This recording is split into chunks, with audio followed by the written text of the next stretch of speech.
Okay, folks, the hits keep on coming for Iowa. Republican Congressman Steve King, an avowed white supremacist.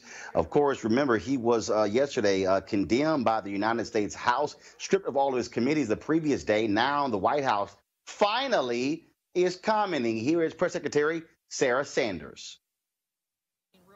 Last question is cool. Does he support the condemnation of Steve King, Sarah? Did he support that by the House?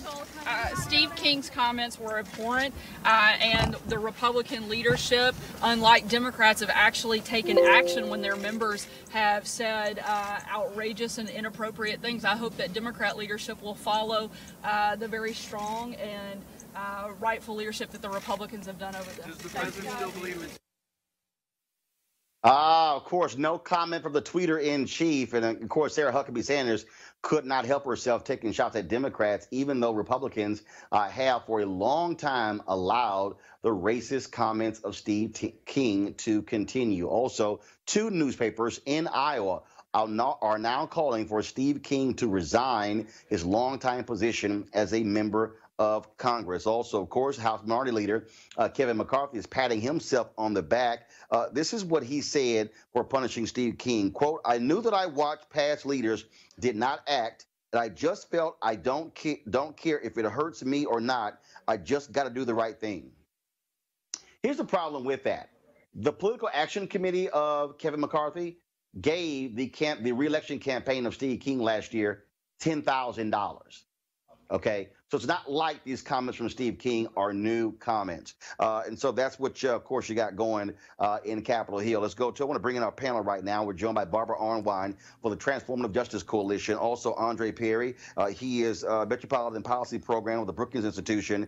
And Dr. Julianne Malveaux. She is, of course, economist, president emerita of Bennett College. I'll start with you, Andre. And first and foremost, when you see, of course, the White House finally coming around to comment on Steve King, it just speaks volumes how they have been silent since he made those comments on Thursday to the New York Times. Yeah, and it's amazing that it's taken this long, but remember, his constituency has voted him in time and time again. He's a reflection of America, as is Trump. And so I'm not surprised because pot meets kettle in this regard. Just because Trump has not said white supremacy, what's wrong with it, does not necessarily mean his actions hasn't spoken more loudly than that. So I'm not surprised because in many ways there are peas in a pod. Barbara? Well, listen, I have been arguing on Twitter for months before this latest blow up that this man needs to be expelled. Anything short of an expulsion from Congress is insufficient.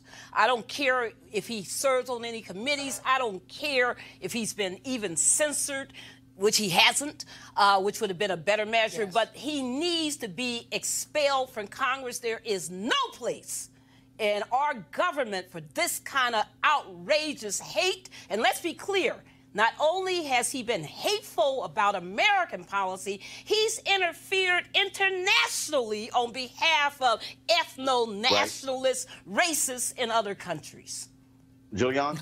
Roland, this censure would have been the appropriate measure. This is absurd. And the absurdity of this is that this man has been doing this for months. Barbara is right. I mean, he is a hateful human being, but more than that, we are living in a hateful time where he just put it out there. As Andre has said, this is a reflection of America. We are in some kind of a cultural war where, let's be clear, by 2050, our nation will be majority minority. Get over it, y'all. And he's not over it. He's not over it, and that's the problem. But I stand with Bobby Rush. Yes. I'm disappointed with the other members of the Congressional Black Caucus. I'm disappointed with white people who say they have conscience but allow this. And I am not disappointed with the orange orangutan because this is the best he can do. Wait 4 days before he has anything to say. You want to check out Roland Martin Unfiltered?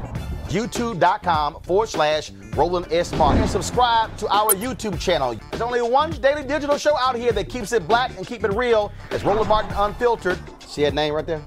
Roland Martin Unfiltered. Like, share, and subscribe to our YouTube channel. That's youtube.com/Roland S. Martin. And don't forget to turn on your notifications so when we go live, you'll know it.